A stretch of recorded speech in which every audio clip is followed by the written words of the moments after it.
We're pivoting our weekly micro-giving campaigns here on Next to help feed our neighbors and doing just that until further notice as food banks are strained by the government shutdown and the lapse in SNAP funding.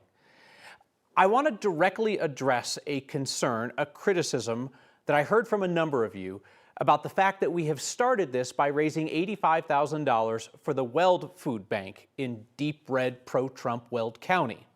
They voted for this, is what a number of you have told me. Teach them a lesson, others have said. I cannot disagree more.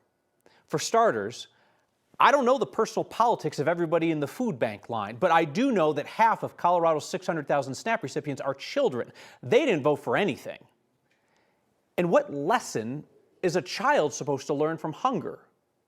But even if people are only talking about the consequences for the parents, we cannot keep reducing everyone and everything to people's perceived politics, or worse yet, the perceived politics of their community.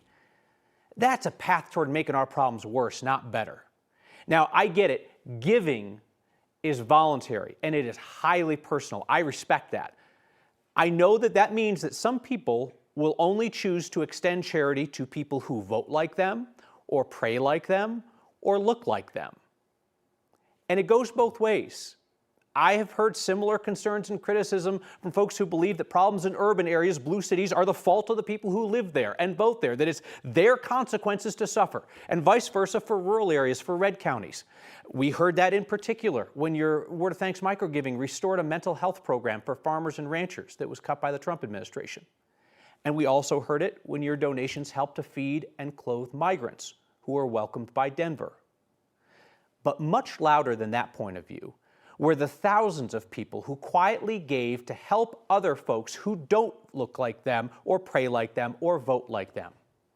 If I've learned anything from 5 years and $16 million of your microgiving, it is that you care about improving the lives of people you may never meet in places you may never go, simply because they're our neighbors.